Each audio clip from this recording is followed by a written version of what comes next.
Alhamdulillahi Rabbil Alamin wal aqibatu lil muttaqin wala udwana illa 'alal zalimin. Asyhadu an la ilaha illallah al-malikul haqqul mubin wa asyhadu anna Muhammadan 'abduhu wa rasuluhu as-sadiqul wa'dil amin. Allahumma salli wa sallim wa barik ala sayyidina wa syafi'ina nabiyyina Muhammadin wa ala alihi wa ashabihi wa man istanna bi sunnatihi wa da'a bi da'watihi wa jahada bi jihadihi ila yaumiddin. Amma ba'du fa ya ibadallah usikum wa nafsi bi taqwallah faqad fazal muttaqun wa laqad qala ta'ala a'udzu billahi minasy syaithanir rajim. Bismillahirrahmanirrahim. يا أيها الذين آمنوا اتقوا الله وقولوا قولا سديدا يصلح لكم أعمالكم ويغفر لكم ذنوبكم ومن يطع الله ورسوله فقد فاز فوزا عظيما صدق الله العظيم. Ma'asyiral muslimin, jamaah salat Jumat yang dimuliakan oleh Allah Subhanahu wa taala. Persoalan rizki adalah merupakan persoalan seluruh umat manusia, bahkan seluruh makhluk Allah Subhanahu wa ta'ala. Setiap hari, setiap waktu, setiap manusia berusaha untuk mengais rizki, untuk memenuhi kebutuhan hidupnya. Maka kita sebagai orang-orang yang beriman telah diberikan oleh Allah panduan, telah diberikan oleh Allah keyakinan yang menjadikan kita sebagai hamba-hamba Allah yang senantiasa yakin bahwa Allah tidak akan pernah menelantarkan hamba-hambanya. Di antara keyakinan itu adalah firman Allah Subhanahu wa taala, "Wa ma min dabbatin fil ardi illa 'alallahi rizquha."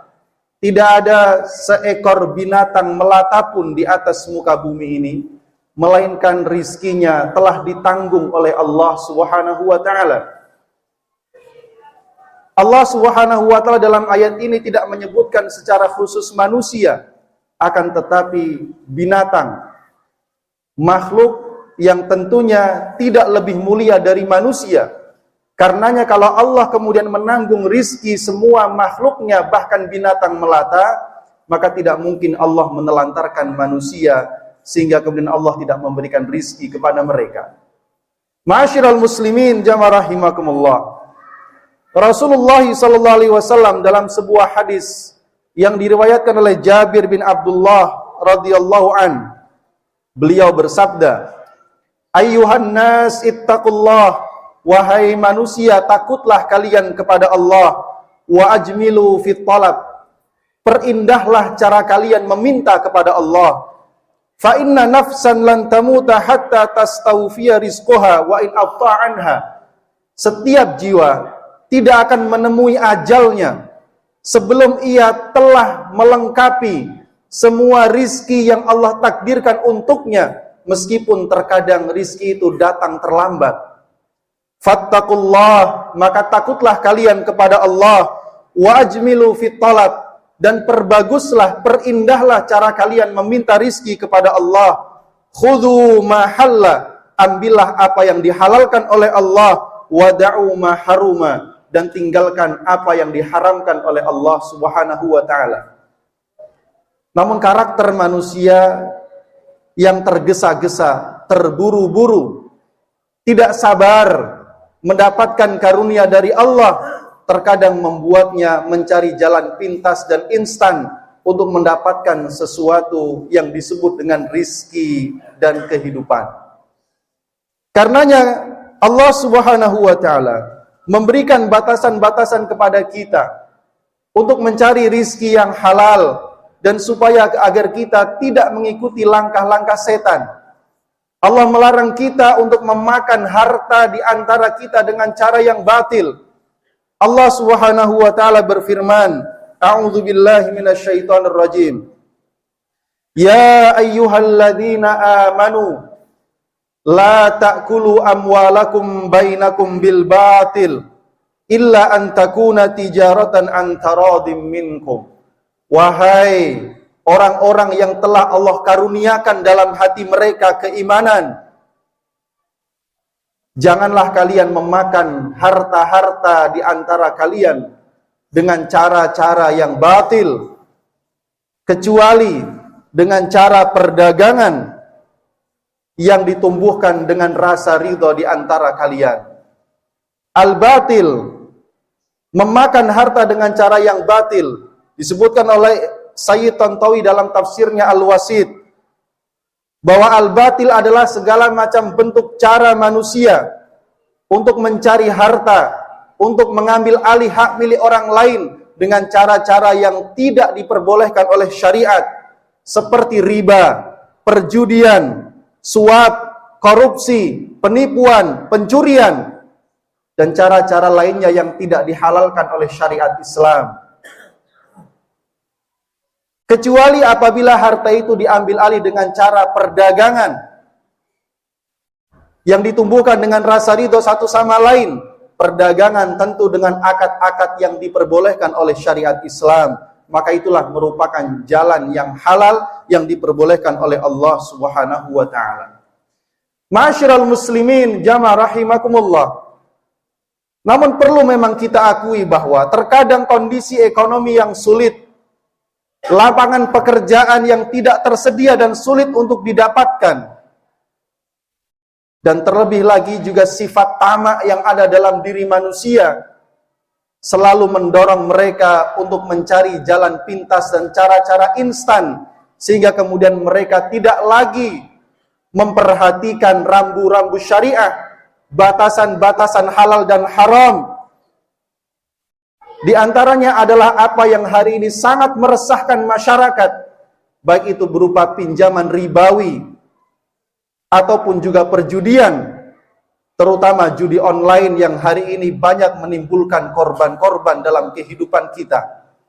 Mereka dibuai oleh angan-angan akan mendapatkan uang dalam jumlah yang sangat banyak dengan modal sedikit dalam waktu yang sangat singkat. Tapi yang terjadi adalah kerugian yang amat sangat nyata, bahkan kehancuran dalam seluruh sektor kehidupan mereka. Inilah yang hari ini menjadi penyakit masyarakat.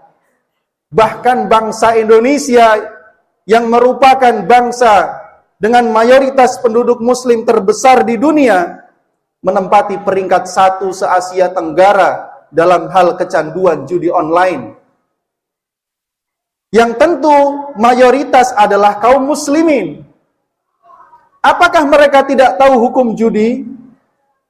Tentu kita akan mengatakan tidak ada seorang muslim pun yang tidak tahu kalau hukum judi itu adalah haram. Lalu mengapa mereka masih terjerat dengan hal-hal yang diharamkan oleh Allah? Ma'asyiral muslimin jamaah rahimakumullah. Mungkin kondisi ekonomi, mungkin juga karena pengangguran, tetapi lebih besar kita melihat semua itu semata-mata adalah karena sifat tamak di dalam hati mereka. Karena yang nyata-nyata menjadi korban tidak hanya orang-orang miskin. Banyak di antara mereka yang sudah mapan kehidupannya, sudah memiliki penghasilan yang sangat mencukupi, bahkan melebihi kebutuhannya, masih juga tertarik untuk bermain judi online. Maka pada kesempatan kali ini, khatib ingin menegaskan kepada kita semua untuk menguatkan keimanan kita, keyakinan kita kepada Allah Subhanahu wa ta'ala. Karena hari ini satu-satunya yang bisa menjadi benteng yang melindungi kita dari perkara-perkara yang diharamkan adalah keimanan kita dan rasa takut kita kepada Allah Subhanahu wa ta'ala. Hari ini kita tidak bisa mengandalkan siapapun.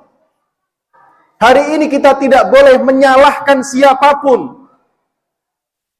Yang pertama harus kita lakukan dan selalu kita kuatkan adalah keimanan dan ketakwaan kita kepada Allah Subhanahu wa ta'ala. Karenanya ketika Allah menurunkan surah Al-Maidah ayat 90 sampai dengan 91, Allah memberikan begitu banyak pesan berharga, bahkan 10 alasan Mengapa Allah kemudian mengharamkan judi? Allah Subhanahu wa taala berfirman, a'udzubillahi minasyaitonir rajim. Ya ayyuhalladzina amanu, wahai orang-orang yang beriman. Satu, Allah sentuh sisi keimanan kita. Kalau masih ada iman dalam hati kita, maka kita pasti memperhatikan apa yang akan Allah sampaikan dalam ayat ini. Tapi kalau iman itu melemah, setegas apapun larangan Allah, tidak akan mungkin dihiraukan. Yang kedua, innamal khamru wal maisiru wal ansabu wal azlam. Sesungguhnya, Allah gunakan kata innama yang disebut dengan adatul hasr. Artinya tidak ada yang lebih buruk dibandingkan keempat hal ini.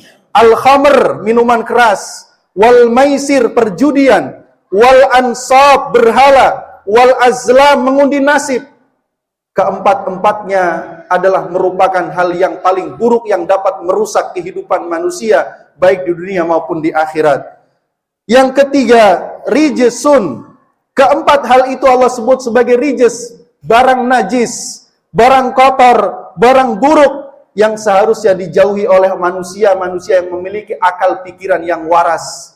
Yang keempat, min amalis syaitan. Allah sebut semua itu merupakan perbuatan setan. Hanya setan saja dan para pengikutnya yang akan mengerjakan keempat hal yang buruk tersebut.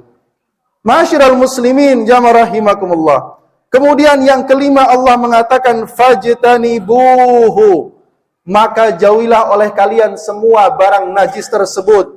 Artinya menjauhi segala sesuatu yang terkait dengan perjudian, baik itu membuat permainan judi, kemudian menjualnya, mempromosikannya, mendownload dan menginstalnya, menggunakannya, bermain dengannya, dan semua yang terkait dengannya hendaknya kita jauhi sejauh-jauhnya dalam kehidupan kita. Karena yang keenam kata Allah, la'allakum tuflihun. Dengan menjauhi barang-barang najis itu, maka kalian akan mendapatkan keuntungan. Meninggalkan judi sama dengan keuntungan, sedangkan mengerjakan perjudian sama dengan kerugian dan kebinasaan dunia dan akhirat.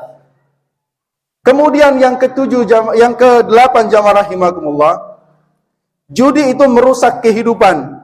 Karenanya Allah Subhanahu wa taala dalam ayat yang ke-91, innama yuridu syaitan ayyuqi'a bainakumul adawata wal baghdha'a fil khamri wal maisir.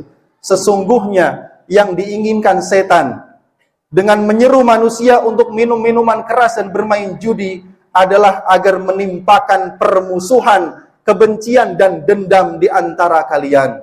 Berapa banyak manusia yang hancur hidupnya karena khamr dan perjudian, hancur keluarganya, putus silaturahimnya, hancur pekerjaannya, hancur ekonominya. Tidakkah ini menjadi pelajaran bagi kita semuanya? Yang ke-9 Allah katakan, wa yasuddakum an dzikrillahi wa anis shalah.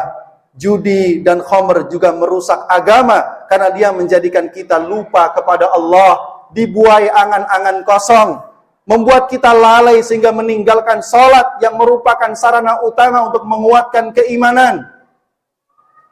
Wa yasuddakum an dzikrillahi wa anis shalah. Lalu Allah tegaskan yang ke-10, fahal antum muntahun.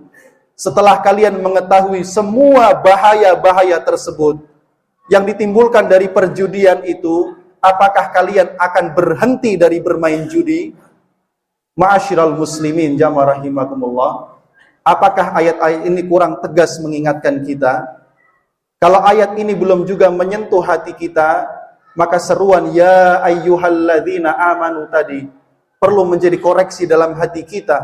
Adakah iman kita sedang dalam kondisi lemah sehingga kita tidak lagi tersentuh dengan firman Allah Subhanahu wa taala? Adakah iman kita ini sedang rusak sehingga membuat kita tidak lagi mengindahkan peringatan Allah Subhanahu wa taala?